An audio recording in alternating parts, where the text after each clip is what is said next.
welcome to another edition of People. Today we are going to talk to Kalaimamani Roja Kannan. I'm here to ask Srimati Roja Kannan to tell her story with the hope to draw lots of inspiration from her life's work, being Bharatanatyam. Kalaimamani Roja Kannan started her journey into Bharatanatyam at the age of 12, and she is a senior disciple of late Adayar K. Lakshmanan and Srimati Kalanidhi Narayanan. She runs her Academy of Dance and Music, Bharatanatyalaya, for the past 33 years. There are more than 100 students learning from her school at any time across the world, and more than 70 of her students have done Arangetram, and some have their own schools as well, thus propagating her Bani or style. Roja Kannan, you are welcome to this episode of People. Thank you. Okay, I'll start off. I have prepared a big list of questions for you, so it's going to be a long session. So kindly bear with me. I'll start off with, give us an insight into your early days of learning. When did you start your journey into Bharatanatyam? Floor is yours. Namaskaram to everyone. I'm very happy to meet everyone through this online chat here. My foray into dancing started very early in my life, and my mother was the reason for my sister Meena and myself to get into learning this art form. She was very passionate about Bharatanatyam, watching a lot of dancing that happened in the Tamil and other Malayalam movies of yesteryears. And she always wanted to learn, and with a background in Vadagara in North Malabar, she couldn't get the opportunity to learn. And so, but this passion of hers was there in her mind all the time. And so when her daughters were born, she decided that they will learn dancing. So that is how my sister Meena and myself started into this art form. When I was 5 and my sister was 3, I think we went to Srimati K.J. Sarasa, one of the leading dance gurus of yesteryears. She was just right next to our house. And when we went there, Sarasa teacher said that we were too young to begin. She said, come after 2-3 years. So, but my mother, with her innate, never give up attitude, she said, no, I cannot wait for any more time. And so we had the good fortune of having Natyalaya, the dance school of Dr. Vaijayanthimala Bali, just down the road from our home. So we went there, and we were happily welcomed into that dance class. And there we got the very fantastic opportunity of being in the company of the all-time greats in the field at that time.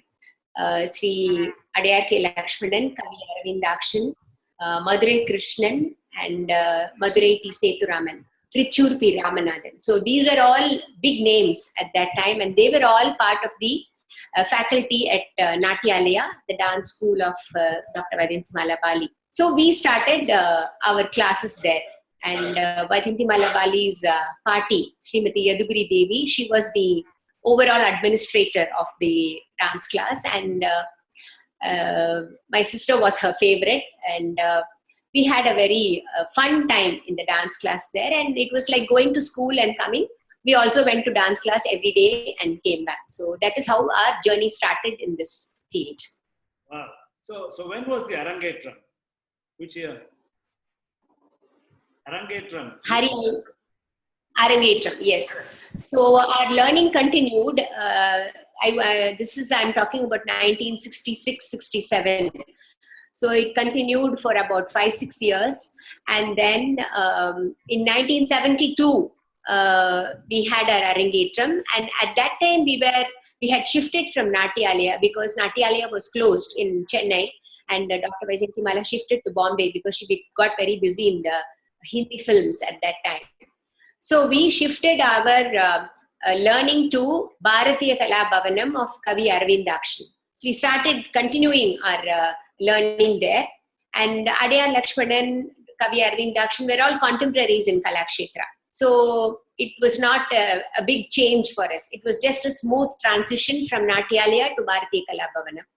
And when we were in Bharatiya Kala Bhavanam in 1972, with Lakshman sir also wielding the cymbals, we had our Arangetram, a grand Arangetram in RR Sabha in 1972. I think it was January 27th, 1972. Yeah. Wow, you're spot on with the dates. Okay. Okay. Did you dance with your sister all the time? Do you have, and the second question is, did you have any, specific dance programs like what we have today, like your Natya festival, etc.? And where were the opportunities available? Yes, I was until 1983 when I got married. I was always dancing with my sister. Most of the time, most of the performances were duet performances, and opportunities was the dance classes had their annual day celebrations. So we used to perform in that. And those days there were a lot of programs in temples as well as in weddings. So weddings, many weddings had receptions and there were dance performances, either for Janvasam or for reception. So we were also dancing in those functions, and any small occasion in my mother's charity club, Monday Charity Club. My Amma was a very senior and founding member in Monday Charity Club, and they had many occasions in that club, and for everything we used to be dancing. Apart from this, a major part of a school was most of the time we were not in class but somewhere dancing all the time. Any small function in the school, we were called to dance. So most of the time we were spending dancing rather than studying in school also. So this was what there was a scene in the late 70s, early and late 70s. Yeah. Okay, because you also answered my next question of how did you manage do your study and your dance balance, so that you have already answered. So I want to know a little about your parents and siblings. Yeah. Parents, Appa was M.R. Venkatramanan, a practicing chartered accountant, was not very supportive of dance. He was more into Carnatic music, the reason all of you know. And he never really said no, but he was not very happy with what we were doing.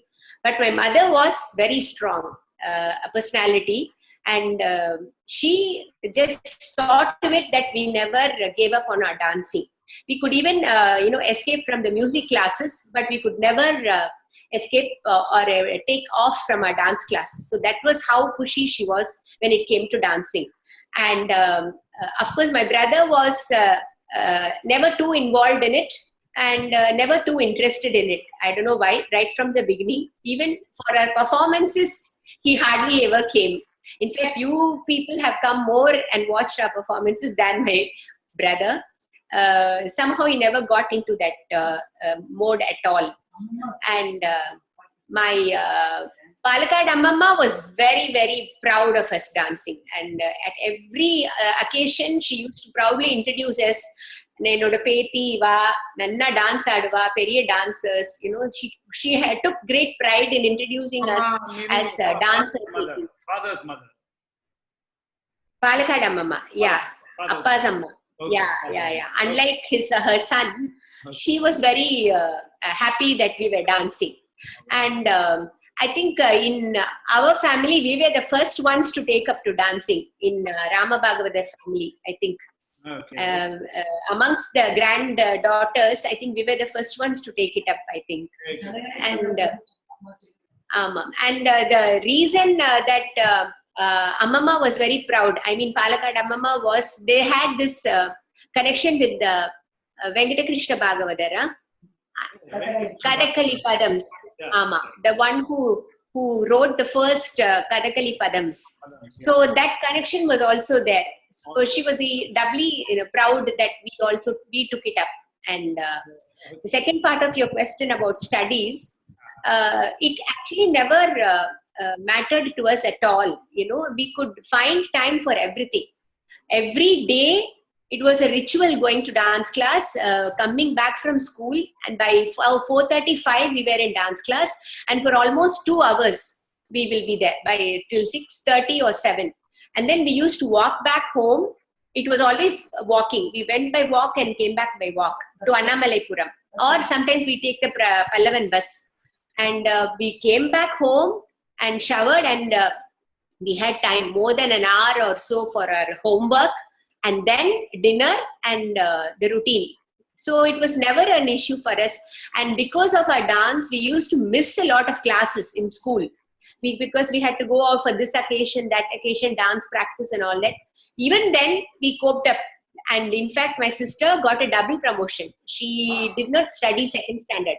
From UKG, she straight away, from first standard, she went to third standard, even with all our dancing and other activities. So that was how diligent we were with our work, and very disciplined at home. And we were the copybook style, we were, both of us, as against my brother, who was always the victim for not keeping up with his studies, for not doing things right. So he always, got caught for such things, whereas we got the Chamathu title all the time. He is not going to be a fan of this channel, let me tell you. No, not at all. Not at all. Okay. And see, personally, I discovered myself when I was in college. So you tell me something, a couple of lines about which college did you go, and did your college culturals provide you with a springboard? Did you have a discovery moment? Yes, always. Because of our training in dance, we were always called dancers, and the dancer punnu. That was a title for us, and we felt really good to be known like that, because see, there are so many who are taking up professions like medicine, engineering, and chartered accountancy and everything. But how many of them take to arts? So the art group is still a minority community here. So to be one amongst them was a big thing for us. And in college also, we were recognized for being good dancers. And all the college culturals for music as well as dance, we have gone and represented our college. And our college annual days, there used to be thematic presentations where we used to collaborate with other students from other dance schools, and we got a chance to choreograph, create our own things. So for all that, we got a lot of mileage. So, and every time we go somewhere in public, there are people who come up. You were that girl who used to keep dancing in college. Liya, nee avadane, abdine they come and ask. So that gave us a lot of publicity also. Very good publicity also that way. So that was the one good thing about this art that we learned. Okay, wow. So schools and colleges generally provide good platforms to bring out your latent talent or your talent, right? Yes. And we had a very principal who was very much into arts, Sister Helen Vincent. Although she was a Christian missionary, she was so very passionate about Bharatanatyam and Carnatic music. So she encouraged us all the time to keep, to do something with dance and something with music and everything. And since we also studied in a convent in Santhome, both our primary schooling and high schooling were in convents, and there were so many occasions where we danced to Christian themes. We have done for Mary Magdalene, we have done Resurrection of Jesus, everything in Bharatanatyam with lyrics written specifically for that. And we discovered mudras, we discovered movements to show all those, and it was a very interesting bringing up for us to also foray into Christian themes. So many Christian themes we have explored when we were in school and college. Wow. Okay. Now, wedding, children, business, there must have been a ton of happy duties for you. How are you able to actively pursue your dance with all these things happening? Yes. So like any South Indian Tambram girl, I had to go through this the routine, I would say. The good thing was I studied, and then I did my post graduation, and then I also worked in a travel agency, which was a very very different profession from anything else that anybody else had done in my circle. So that was another good experience for me. So I got exposed to a very different kind of society also when I was working in Sita Travels. I worked there for almost a year and a half before I got married. Once the marriage was finalized and all that, even after that, we did a couple of programs where the whole family from the in-law side all came and watched and appreciated it and all that. And my mother-in-law was a great fan of dance and music. She in fact used to tell me that she's from Ottapalam, and they lived in a huge mansion in Ottapalam. And she always used to tell me that they had gramophone records of Palakad Ram Bhagavad at her home. And her father was a practicing advocate. And every evening, I believe they used to play that old type of gramophone record with a big speaker. So they used to play those records, and my mother-in-law used to always talk about Tata's Samanamevaru, Karahara Priya, Ramani Samanamevaru. So she was that keen in music and dance, and so she was all forever encouraging me to pursue my music and dance. And so because of that, I started my teaching. With the children coming one after the other, I couldn't really pursue active dancing, but I started teaching soon after my son was born. So that is how I started in 1987, teaching, so that I could stay in touch with what I had learned and not forget. With time, one tends to forget all what one has learned. So I also got a chance to be in touch with that, and I learned and I kept in touch with it by starting to teach. So I used to get 2, 3, 4 kids initially for my classes, and it used to be for just 1 hour from 5 to 6 in the evening.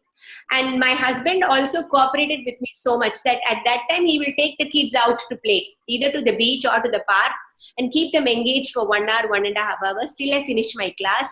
And then he used to bring them back. So that way I had a very supportive atmosphere at home to pursue my career as a teacher initially. And then after I lost him, that is when I got back to it actively and started practicing again and performing. So that was almost a 13-year hiatus in between. Yeah. Okay. So between being a teacher and then you starting to perform again, did you have to relearn a lot of things? Absolutely. So the gap was a huge gap. 13 years is a very long gap for anyone, and it was like relearning the whole thing for me. And the problem was physically also, as women, after 2 childbirths, we undergo so many changes in our physicality as well as our emotional state of mind and everything. And to get back to active dancing is a big challenge.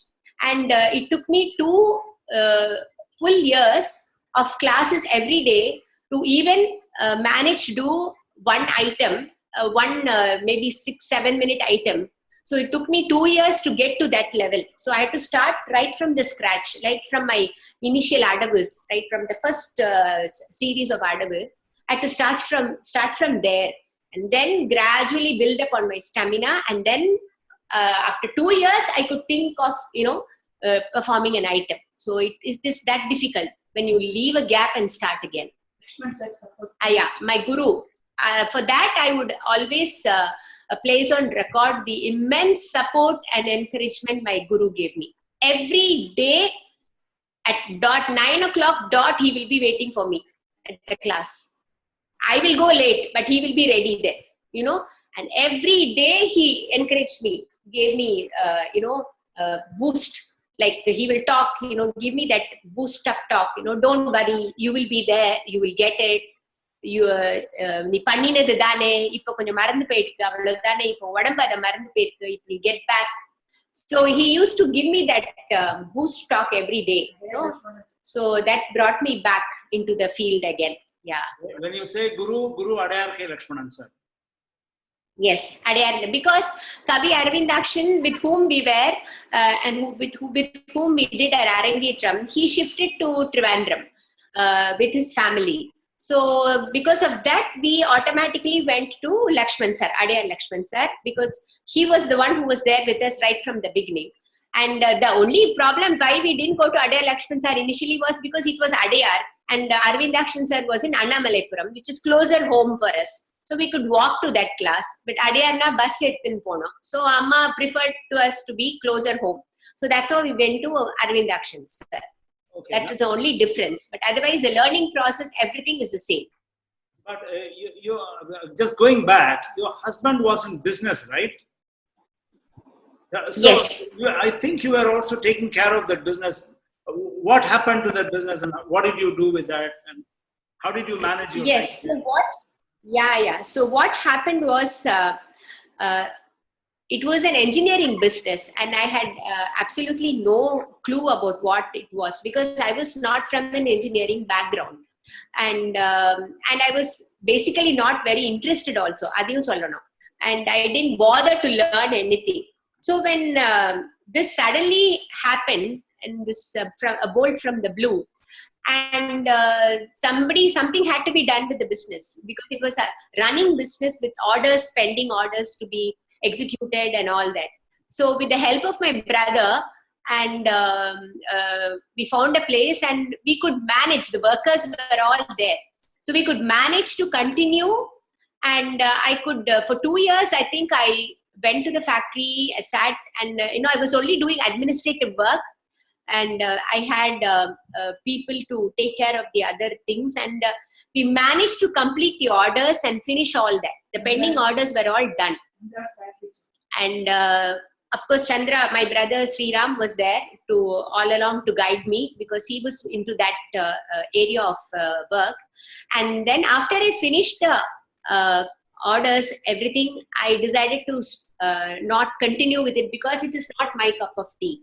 And that was not my passion also. I did it because I had to do it. And then my heart was not there. I couldn't manage it on a daily basis. More so because the children were too young for me to leave them on a daily basis for long hours away from home.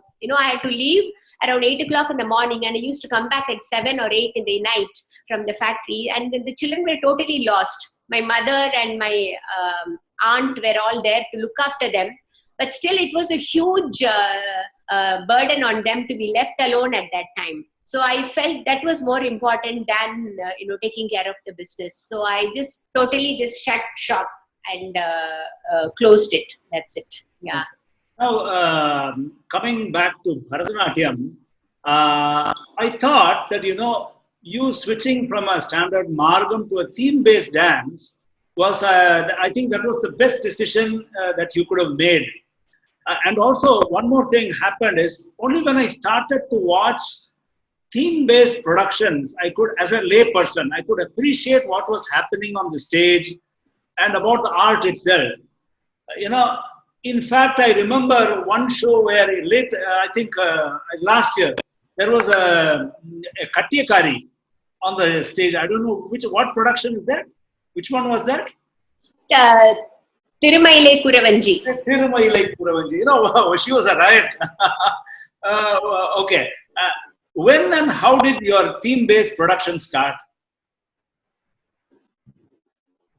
Actually, it was not by choice, but it was a necessity. So when I came back to the field after the hiatus, and the performing scene had completely changed, had completely transformed. It was not what I was doing, performing along with my sister, about 15 years back. At that time, everybody was just dancing the Bharatanatyam Margam or the repertoire, which was a set of items starting from the opening item to the Tillana. Of course, there was a variety in that. It had everything. It had a theme running through and everything. But then the whole thing had completely changed with people adapting this Margam or this repertoire to theme-based performances. That is, you pick up a theme and then you bring in items that are related to that theme and try to present it in a different, this old wine in a new bottle. It's just that theory. So when that started happening, I had to also go along with the change. I had to adapt myself to that. And my guru also had a big challenge at adapting to such new things, because they were all not used to. He's from Kalakshetra, which is the very strict disciplinarian, setup in which he learned. So he also had to adapt himself to such performances. But we didn't do anything away from the tradition. It was strictly traditional in character, whatever we did. But then every time it was a learning process, because we were delving into new subjects, we were delving into new lyrics, we had to think of new compositions, music had to be set for many. And so it was a lot of work. It was a lot of extra work. And it was a very interesting process that all of us had. My first thematic was based on Tiruvaruppa, Ramalinga Adigalar Tiruvaruppa, which was a very huge learning process for me. I am also a big fan of Tamil, but I never knew that there was so much, in that work of Ramalinga Adigalar that one could explore. And most of the time we had to invent new mudras, new hastas to present such certain themes that we were not used to doing before. So the whole process became very interesting. And the best part of it was the response that we got from the audience. So without the audience, what can we do? Without the response from the audience, it's not going to be of any use. So this thematic performances became the order of the day at that time. So early 2000 and 2001, 2002, 2003 and all that time when everybody was doing thematic. So that is how my foray into thematic programs started. Till date, how many thematics you have done? Yeah, I've done more than 15 thematic productions. 15, okay. 15 thematic productions. Oh, wow. That's awesome. Yes, yeah.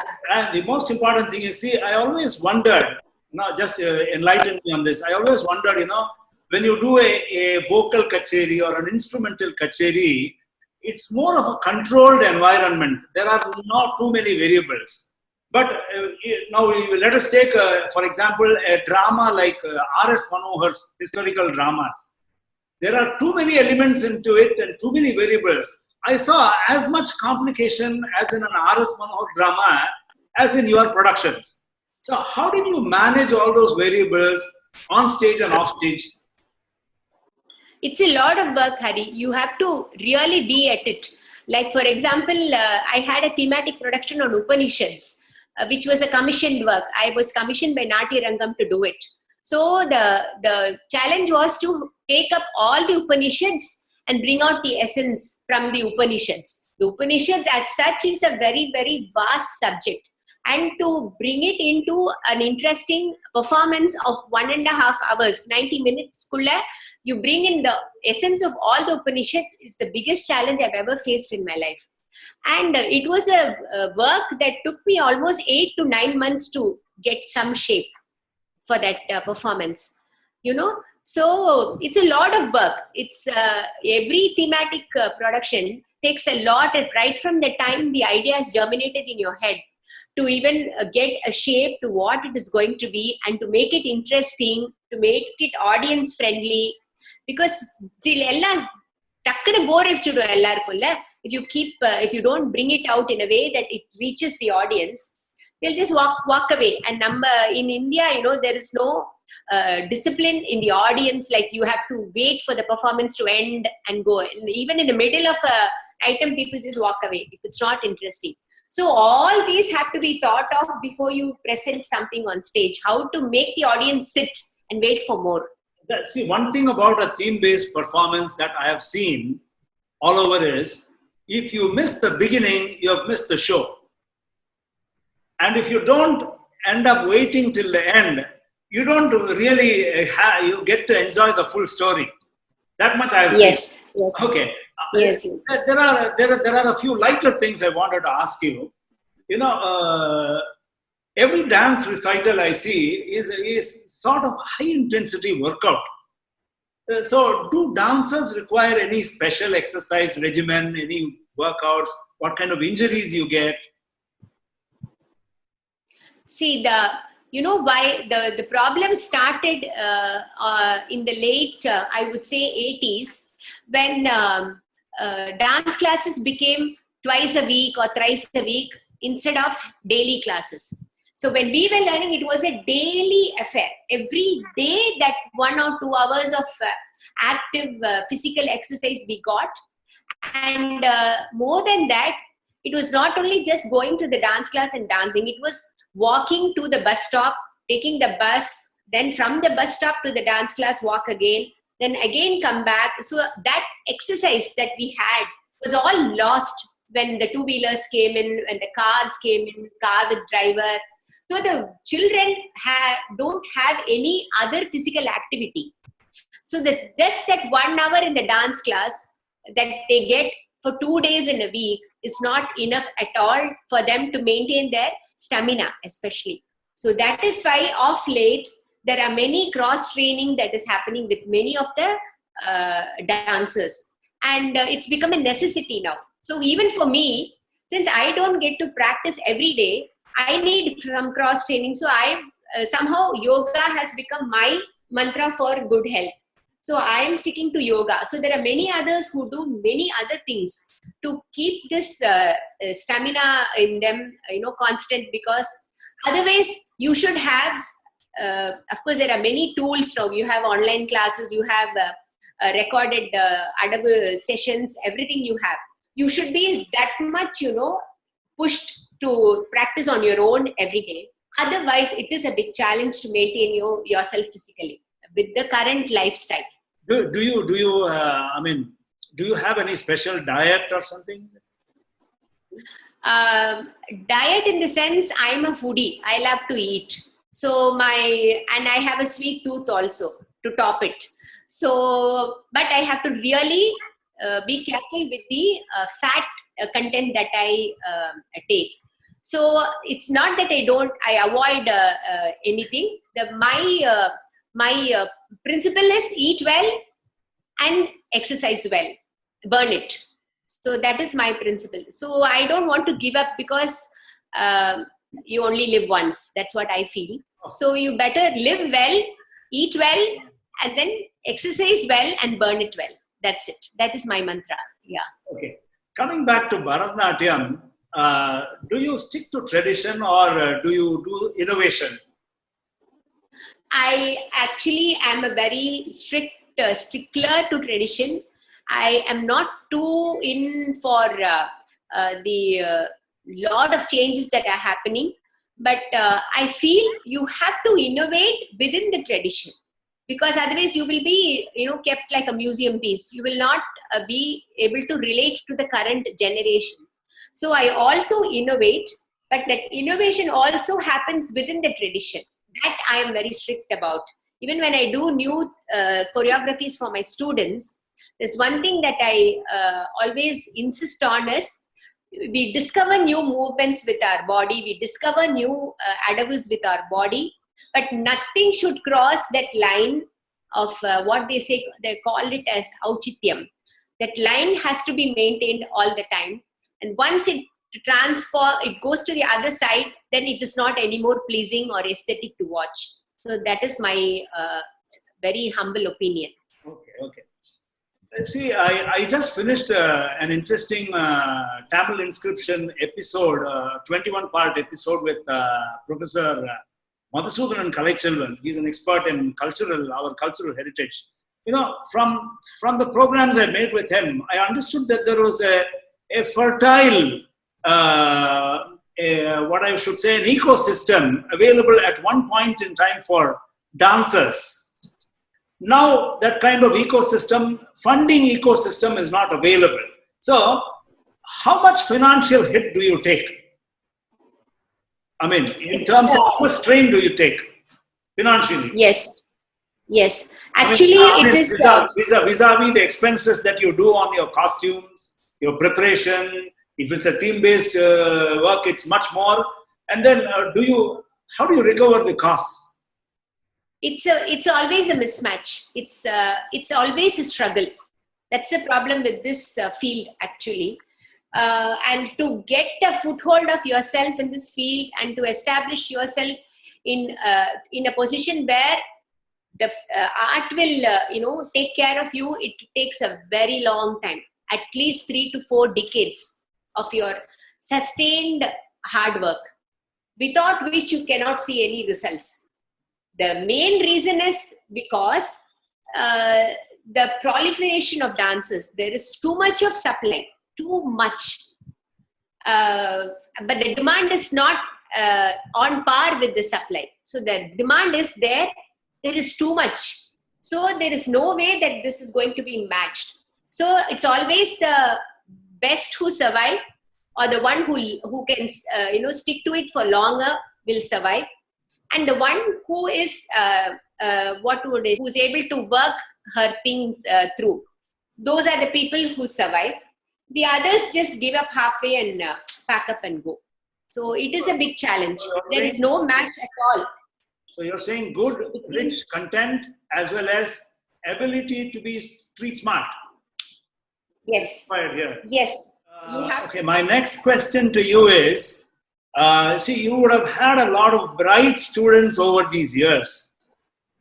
At some point in time, due to circumstances, they would have discontinued dance,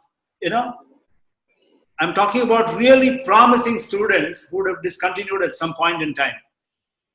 Have you ever brought them back to mainstream? Yes, many of them, in fact, very bright and promising, and then they got married, and then they got kids, and they got settled the kids and everything, and now they have sort of reached a point where they are able to settle their family. Now they've come back, and they have started their own classes. They have started teaching. They have started performing. So that way the connection just keeps going. It maybe temporarily there is a break, but then it just keeps going. So it just gets transformed from one generation to the other. That is there. So does this mean that no one is taking up dance as a full-time work? They're taking it as an additional skill. Is that what I understand?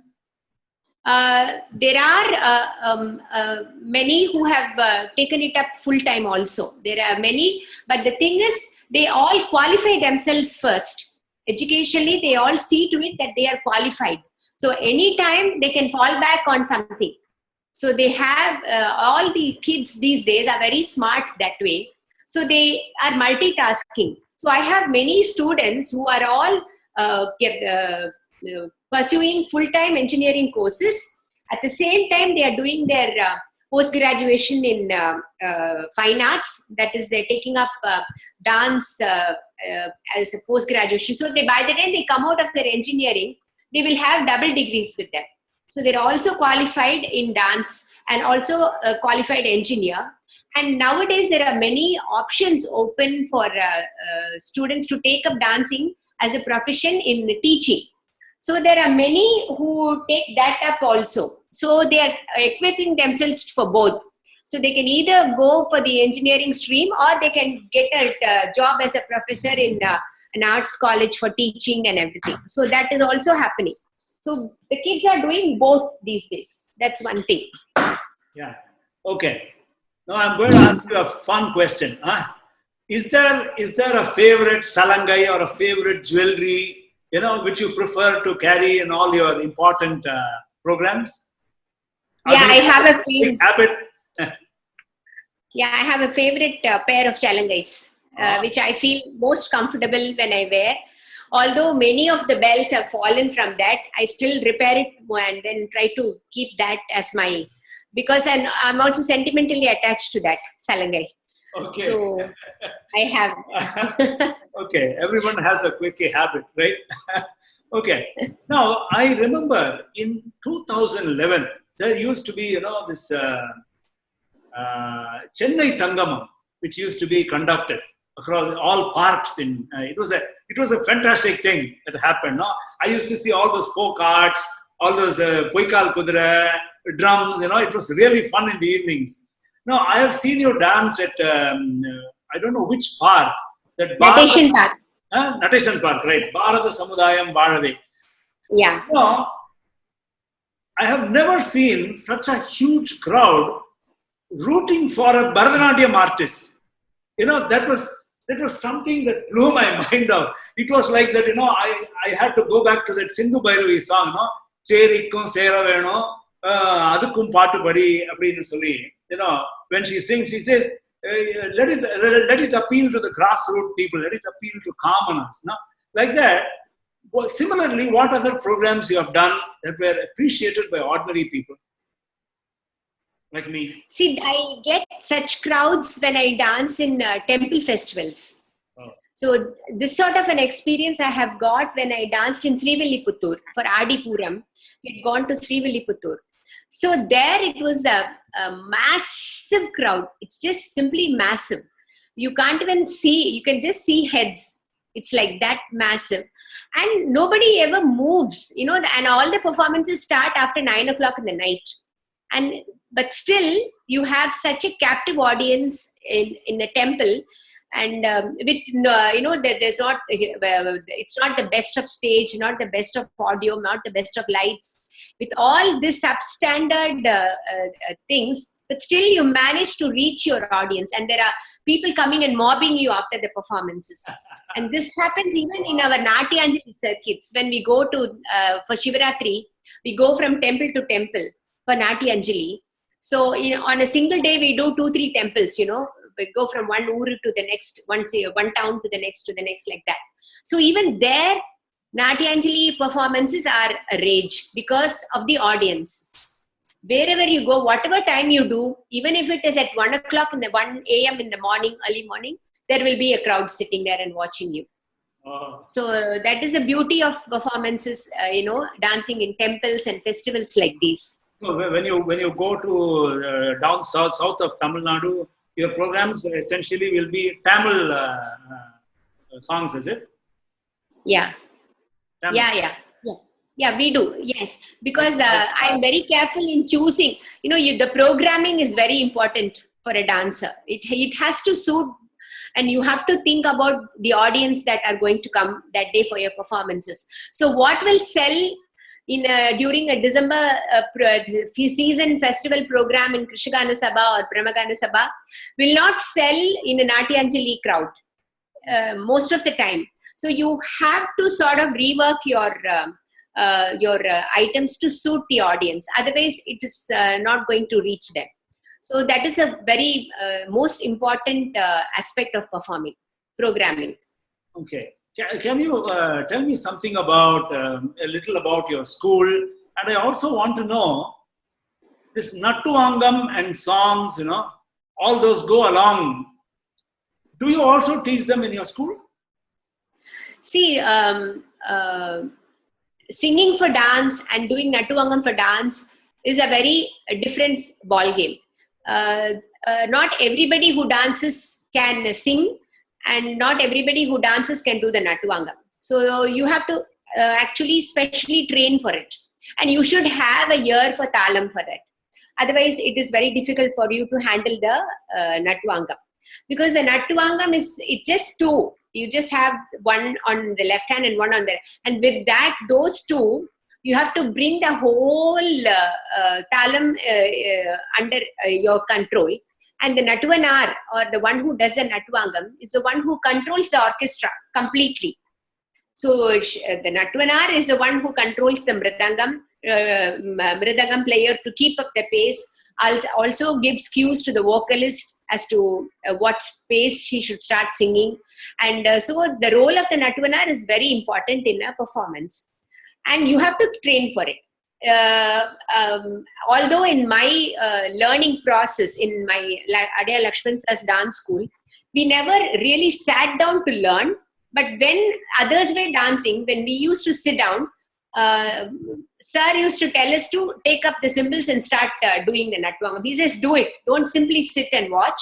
Sing and do it along with me. So that is how we learned. Doing along with him, we learned. And then he used to correct us in between and things like that. So now also I encourage my students, anybody who comes to the class has to sit and also do the Natwangam, has to sit and sing. The more than Natwangam, I insist that everybody should learn music, because if there is no musicality in you, your dance is not going to take you anywhere. There has to be that sense of musicality in you, which is very important for dancers. You should be able to sing all your compositions. Only then the correct mood and the correct expression for that particular song will come to you. Without knowing the song, without knowing the meaning of the words, without knowing the language, it's not necessary you should learn all the languages, but at least learn the word-to-word meaning of everything that you dance. Otherwise, you're not going to reach the audience. That's very important for a dancer. So I insist on my students sitting and doing the Natwangam. First, they start with the Tattikadi. So the first training will not start with the Natwangam.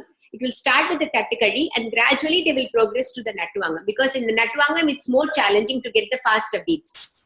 It's a little simpler to get it on the Tattikadi first, and when your wrist movement improves on that, then you gradually shift to the Natwangam. Then that is a process.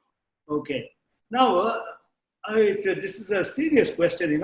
What kind of support system is available for a student who is not able to afford the cost of training, and importantly an Arangetram? Because an Arangetram, I can see from the outside, the economics work out, so as much money you spend on a wedding, you spend on an Arangetram. So what is it? What is in it for a poor student here? See, there are many dance schools where students who are not able to afford are taught free of cost. Even I have many students who I know who are very passionate about learning and who will not be able to afford. So I just tell them, don't bother. Just bring them to the class. The parents are not in a position to handle the fees and other things. So there are many schools where I see about 10% of the students learn without paying the fees. So that way we encourage the children to learn, to get themselves at least a sort of an idea about what the art is about. Because you cannot say it is only for us, it's only for you, it's only for this class, or it's only for this caste. That sort of thing has gone long back, which is a good thing, And there is this project in Abhay, for which I am the president now. We are working along with another trust called Anmajoti Trust. So with which we take this art form to the schools where the children from the marginalized society are studying, like the corporation schools, the government schools, the other metric schools, where children do not get an opportunity to be exposed to such art forms. So we take the teachers to those schools, we fund the teachers, and we take them to those schools and make them teach there and teach those students. So that way, a sort of balance we are trying to create. Now, coming to the question of Arangetram, this Arangetram as a very big commercial event is something that has happened about 10 years back. Till then, it was a very low-key affair with just the family and friends coming in and the student going on stage and doing a full-length performance as a solo. But then what happened in between was there were students who couldn't afford even that. That is, it involves hiring a hall, getting a costume ready, paying the orchestra, and invitations, photographs, and other things. So people started group Arangetrams. So 4 or 5 children joined together and share the cost and do the group Arangetram. So that was one viable solution for this. But in everything, even in a solo Arangetram or a group Arangetram, there is a point where you have to draw the line. Up to where do you take this? Nobody asks you to put in so much of money on the invitation. The best of printing, the best of photographs. You hire a very specialized photographer for this, the one who does portfolios for film shoots and all. There's no need for you to go to that level, where he charges per frame, he'll charge you 40,000-50,000. What's the big idea? You don't even know whether this girl is going to continue with the art after the Arangetram. There are many who just stop after the Arangetram, which is the unfortunate part of the whole thing. So it is up to the teacher to draw the line. There are many teachers, unfortunately, on whom we don't have a control, who just take it to any lengths of commercialization and fleece the parents, literally fleece the parents. So because of which the parents are not able to let the child continue after the Arangetram, because after that they are gone, totally, down the drain. They're not able to continue the child in the art form. So it is up to the teachers to draw the line. Whatever is necessary only needs to be done. Actually speaking, in Kalakshetra, the dance school where my guru studied and came, there is no such thing as an Arangetram at all. They will just see for an auspicious day, keep the salanai in front of the Natarajar and give it to the girl and ask her to wear it and start dancing. That's it. This huge business of Arangetram was never there. It is something that came up in the late 60s or early 70s. Okay. And after that, now it has become a huge racket, I would say. Literally a racket. Wow. Yeah. Okay. Now, just a couple of more questions. Can you just tell me something about your children and your grandkids? Yeah. I have two children, a daughter Janani and a son Jayant. And both of them have one sons. So I have two grandsons. And Janani is well trained in Carnatic vocal music. And also, she started learning Bharatanatyam with me initially. So she came up to the items. She was very quick in learning, very smart.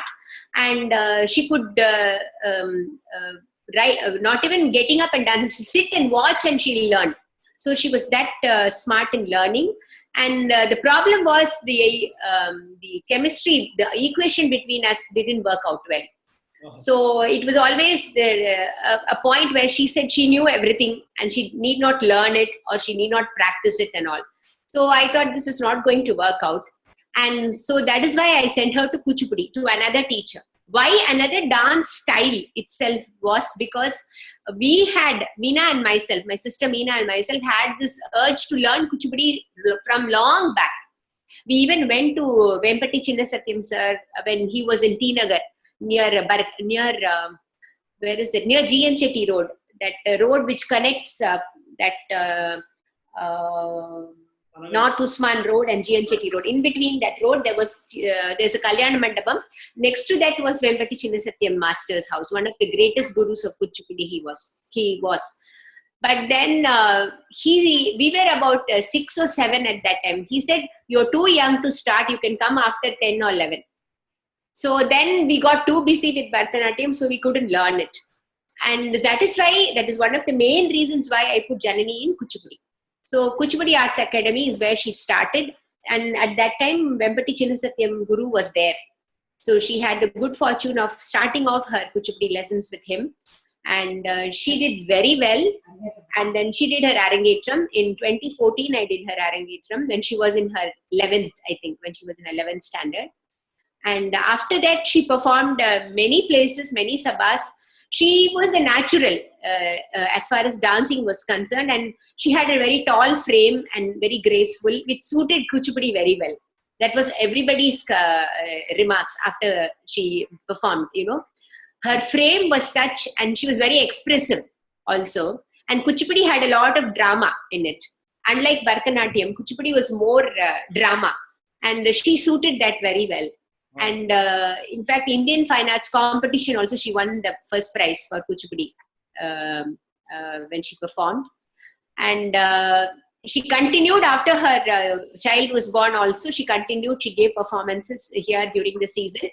And luckily for her, she has a very encouraging mother-in-law and father-in-law who are urging her to do it more. So after a gap of about 5-6 years, she started performing again in Melbourne. Now she started getting into the scene in Melbourne, and she's performing for small events there, and she wants to get back to it. There is a lot of demand for her to start teaching, which she has to take it up and do. Okay. And as far as Jayant is concerned, Jayant was always playful, and but the thing is, he learned Mridangam. He was very sincere, and he learned Mridangam, and he also learned Vedam and all the other associated slokams. We had a Veda master at that time. So Rudram, Chamakam, Ganam, everything he used to say. He was very good at it. And Mridangam he played for a long time. And now I think after he went to the US, he has not restarted it again. In fact, I found a teacher close to his house when I went there. I told him, it's high time you start. Your weekends have to be dedicated to continuing to do the Mridangam. He's good at rhythm. He also experimented with drums for some time. He also learned drums and he did it for some time. Yeah. Okay. Tell me something about I think 2019 you were awarded the Kalaimamani for Bharatanatyam. 2017 was a year for which I was awarded in 2019. 19. Tell me about that experience. Actually, I'm not I'm not one who is really, going behind awards. I'm not very interested in that. What my thinking is, if your work is good and if people think you're really good, they will come and call you and give the awards. That is my take on the whole thing. My guru was like that. Every single award that he had got, including the Padma Shri, everything was got because people came and gave it to him. He never went behind any awards. Till date, Lakshman sir was like that. And I am one, and everything that I have got, thankfully, up till now, has all come on its own and knocked at my doors. And Kalaimamani also, for that matter, is one such thing, is one such award. The only thing I did was Sudharani Raghupati, Professor Sudharani Raghupati, who is in the panel. She said, you just apply. You have to apply. If you don't apply, people will not know that there is an artist like this. So you please apply. So I applied. So that's the only thing I did. Apart from that, I just forgot about it. And then, there was so much of delay. I think I applied in 2005 in 2012 or 13. And then it took so long for that to materialize. Kudukalai. They didn't give the awards for 5 years in between because of a lot of issues in the Mandram. And then finally they declared in 2019. So they gave for the past 8 or 9 years together, they gave the awards at that time. Okay. Is this Bharatanatyam exclusively a domain for women, and do men really get to do well here? Yeah. There are a lot of male dancers now. There are a lot of them who are taking it up as a full-time profession. And the good thing is there are a lot of them who get married to dancers, and as a couple they establish the school, and they're all doing very well, extremely well. It's become a very lucrative profession to take up as a couple now, because both of them are able to concentrate and do things. And performance also, duet performances are encouraged a lot. So it's a lot of men are there in this, lot of men. Just a couple of questions remaining. What are your future plans? For me, as far as my dance class is concerned, teaching has been my biggest passions in life. I love to teach. And so that's why even in the lockdown period, my online classes are going on full swing. And the best part is I was not a big fan of online classes. I've been avoiding it for years together.